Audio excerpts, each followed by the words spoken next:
بسم اللہ الرحمن الرحیم غزل نمبر 1 ہے اور ہمارے شاعر ہیں حیدر علی آتش۔ عزیز طلباء، یہ اس غزل کا دوسرا لیکچر ہے۔ شعر نمبر 4۔ سفر ہے شرط مسافر نواز بتھیرے، ہزارہا شجر سایہ دار راہ میں ہے۔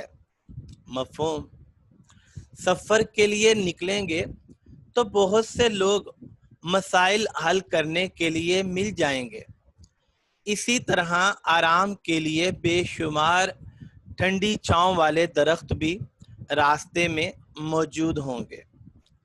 تو شاعر جو ہیں وہ ہمیں اس شعر میں ایک نصیحت کرنا چاہتے ہیں، اور وہ یہ ہے کہ سفر ہے شرط، سفر بہت ہی زیادہ ضروری ہے اور انسان کو سفر کرنا چاہیے۔ سفر وسیلہ ظفر ہے، سفر کامیابی کی کنجی ہے۔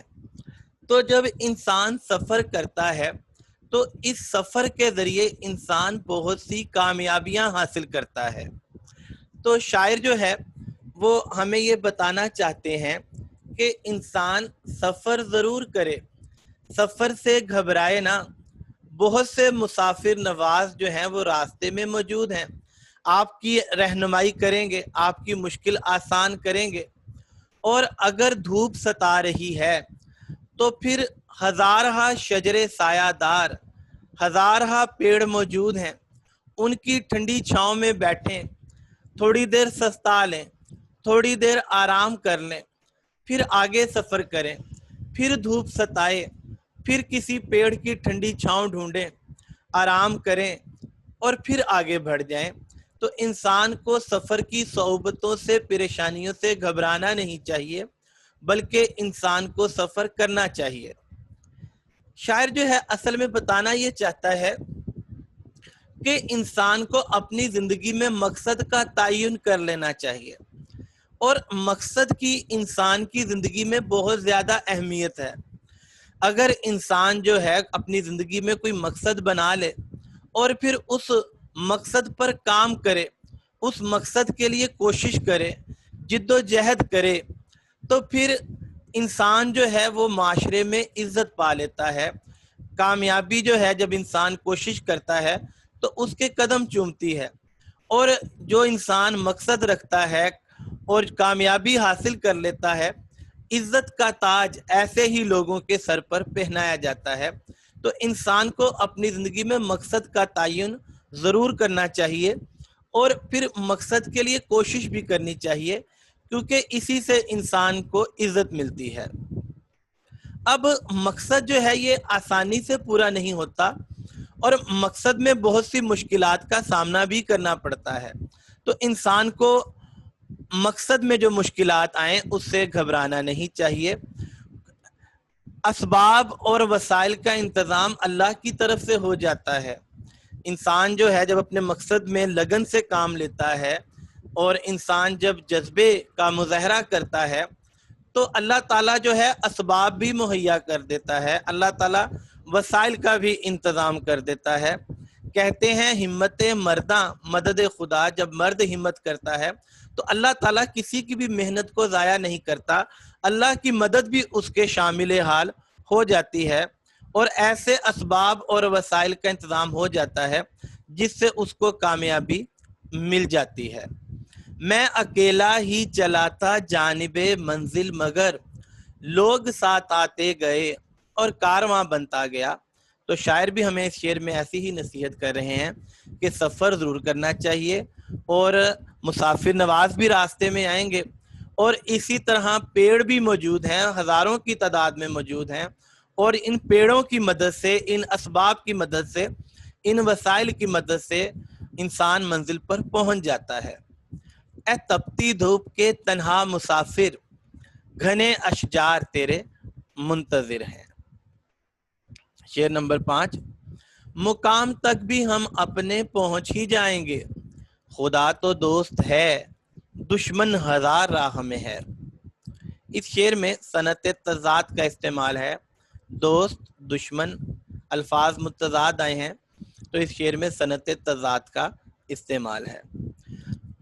مفہوم، اگرچہ بے شمار دشمن ہماری راہ میں ہوں گے، لیکن چونکہ اللہ کا ہم پر فضل و کرم ہے، ہماری نیت صاف ہے، لہٰذا ہم اپنی منزل تک پہنچ جائیں گے۔ انسان کو اپنی زندگی میں مقصد کا تعین کر لینا چاہیے۔ اس مقصد کا فائدہ یہ ہوتا ہے کہ انسان کی زندگی با مقصد ہو جاتی ہے۔ انسان مقصد کے لیے کوشش کرتا ہے تو پھر عزت کا تاج اس کو سر پر پہنایا جاتا ہے، معاشرے میں اس انسان کو عزت کی نگاہ سے دیکھا جاتا ہے جو کسی مقصد کے لیے کوشش کرتا ہے۔ تو شاعر جو ہے وہ ہمیں یہ بتانا چاہتے ہیں کہ انسان کو اپنی زندگی میں مقصد لے کر آنا چاہیے اور پھر اس کے لیے کوشش کرنی چاہیے۔ اب ہزار طرح کے دشمن موجود ہیں، یہ دشمن ہزار طرح کی چالیں چل رہے ہیں۔ یہ راستے میں گڑھے کھودیں گے تاکہ آپ جو ہے اس گڑھے میں گریں، یہ راستے میں دیواریں کھڑی کر دیں گے، آپ کے سامنے رکاوٹیں آ جائیں گی تاکہ آپ آگے نہ بڑھیں۔ یہ دشمن جو ہیں یہ سازشوں کے جال بنیں گے تاکہ آپ اس جال میں پھنس جائیں۔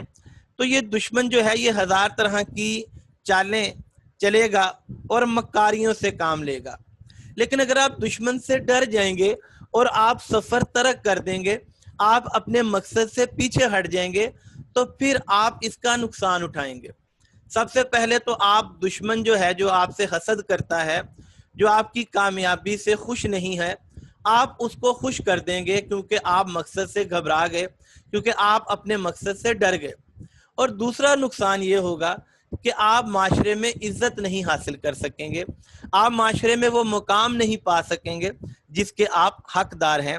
لہٰذا دشمن سے نہیں ڈرنا چاہیے، بلکہ ہمیں اللہ سے بھروسہ کرنا، اللہ پہ بھروسہ رکھنا چاہیے، ہمیں اللہ سے دوستی کرنی چاہیے، کیونکہ ہماری جو نیت ہے وہ صاف ہے اور ہم اپنی ذات سے دوسروں کو فائدہ پہنچانا چاہتے ہیں۔ تو ایسے انسانوں کو اللہ تنہا نہیں چھوڑتا، ایسے انسانوں کا اللہ دوست بن جاتا ہے۔ داغ کہتے ہیں خدا جب دوست ہے داغ، خدا خود نہیں، ہاں خدا ہے، خدا جب دوست ہے اے داغ، کیا دشمن سے اندیشہ، ہمارا کچھ کسی کی دشمنی سے ہو نہیں سکتا، ہمارا کچھ کسی کی دشمنی سے ہو نہیں سکتا۔ خدا جب دوست ہے اے داغ، کیا دشمن سے اندیشہ، ہمارا کچھ کسی کی دشمنی سے ہو نہیں سکتا۔ تو شاعر جو ہیں وہ ہمیں یہ سمجھانا چاہتے ہیں کہ ہمیں دشمنوں سے ڈرنا نہیں چاہیے اور ہمیں اللہ کی ذات پر بھروسہ کرنا چاہیے۔ اللہ تعالیٰ جو ہے وہ انسان کی محنت کو ضائع نہیں کرتا۔ مدعی لاکھ برا چاہے تو کیا ہوتا ہے، وہی ہوتا ہے جو منظور خدا ہوتا ہے۔ اٹھ باندھ کمر کیا ڈرتا ہے، پھر دیکھ خدا کیا ڈرتا ہے۔ تو ہمیں اللہ پر بھروسہ کرنا چاہیے۔ اگلا شعر، تھکیں جو پاؤں تو چل سر کے بل، نہ ٹھہر آتش، گلے مراد ہے منزل میں، خار راہ میں ہے۔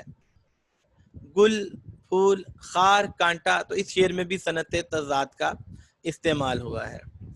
اگر پاؤں تھک جائیں تو سر کے بل بھی چلنا پڑے تو چلنا چاہیے اور ہمت میں کوتاہی نہیں کرنی چاہیے۔